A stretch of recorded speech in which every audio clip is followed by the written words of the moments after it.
Ni hao, je suis Greg le Geek Rouge et je pose la team et je vous souhaite la bienvenue pour ce nouveau JTJT Geek avec un spécial hub USB 3.0. Oui, parce que voir les produits en photo c'est bien, mais les voir en vidéo c'est mieux, alors débridez-vous et découvrez tout notre site tech en direct de Shenzhen en Chine. Alors on vous explique tout ça après le générique et après Pan Geek.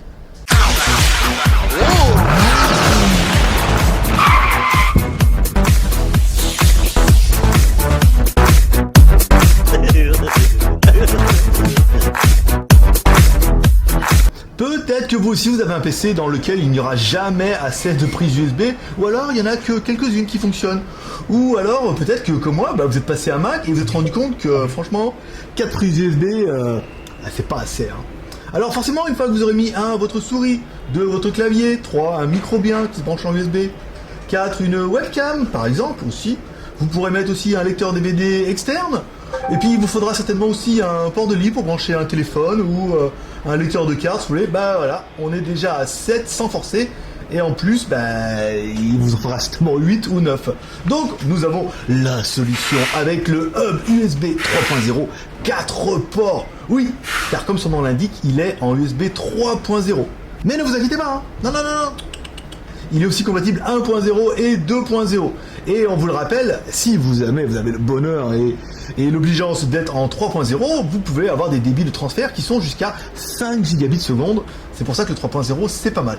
Donc, avec le hub USB 3.0, fini les soucis de USB, parce que alors là, avec les 4 comme ça, vous verrez, vous serez plutôt royal. Donc, comment se présente le hub USB? Donc, on va retrouver une prise USB ici, une deuxième là, une troisième ici, et enfin la quatrième sur le dessus. Les USB sont reconnus en fait par des petites LED qui s'allumeront quand on branchera un périphérique. À l'arrière, on retrouve la connectique en micro USB avec la connectique USB 3.0 qui permettra un meilleur transfert. Ici, la prise d'alimentation et ici le voyant qui confirmera que l'appareil est bien branché. Donc, premièrement, on met l'alimentation ici. Là, on voit bien le voyant qui rappelle l'alimentation. Ensuite, on prend la connectique, qui est une connectique 3.0. On vous rappelle, ça fonctionnera aussi avec le 2.0, mais si vous avez le bonheur et le plaisir et l'avantage à votre 3.0, ça n'en sera que mieux. Ensuite, on branche notre USB sur notre dernier périphérique de libre derrière notre Mac Mini. Et ce sera tout. Après, ensuite, c'est du plug and play. En fait, il vous suffira de prendre un périphérique, de le mettre directement dans l'USB, comme ça, ici. Et là, on voit bien, hop, elle a été reconnue ici. Après, si on l'enlève, hop, Mac va pas aimer, mais bon, tant pis. On le met ici. Il reconnaît le périphérique. Paf, voilà. Comme ça, vous pouvez voir où vous branchez au périphérique. Donc, c'est plutôt pratique et c'est relativement simple. Nous, on aimerait bien le côté design où on peut mettre une clé USB sur le dessus comme ça. Et ça fait toujours son petit effet. Donc les plus et les moins de la bête, bon, ce qu'on aurait aimé nous, c'est la possibilité d'avoir 4 ports supplémentaires. Ça, c'est pas un luxe. On aurait bien aimé aussi le fait que ça soit en 3.0. Donc là, ça vous permet des débits beaucoup plus importants pour peu que vous ayez une prise USB en 3.0. Sinon, sur n'importe quel ordinateur fixe, on peut généralement ajouter des petites cartes PCI qui permettront en fait d'avoir le 3.0.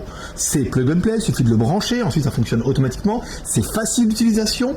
On aurait bien aimé le transfert de données jusqu'à 5 gigabits par seconde grâce au USB 3.0. Elle fonctionne aussi avec les anciennes connectiques, les USB 1.0 voire 2.0 qui sont beaucoup plus démocratisées. On aurait bien aimé le fait que ça soit alimenté en fait par une prise 220 volts. Ça permettra en fait d'avoir un peu plus de jus, un peu plus de réaction. C'est vrai que si on mettait 4 ou 5 prises USB sur un hub passif, et au bout d'un moment, on manque un petit peu de réactivité au niveau de l'appareil. Et enfin, on aurait bien aimé les LED de notification qui vous permettent d'être indiqué du nombre de ports utilisés. Enfin, on aurait bien aimé le prix, et oui, le prix, 18 €. Alors c'est vrai que pour 18 €, c'est pas cher. Vous avez quand même un hub de qualité qui fonctionne très très bien et qui est 3.0. Et ça, encore une fois, il faut bien le souligner. Voilà mes petits geeks, c'est tout pour aujourd'hui. Si toi aussi tu as aimé cette vidéo, tu peux nous soutenir et nous encourager avec les 3 R. Le R de share en partageant cette vidéo sur les réseaux sociaux. Le R de commentaire en nous laissant un commentaire pour nous dire ce que tu penses de ce joli hub.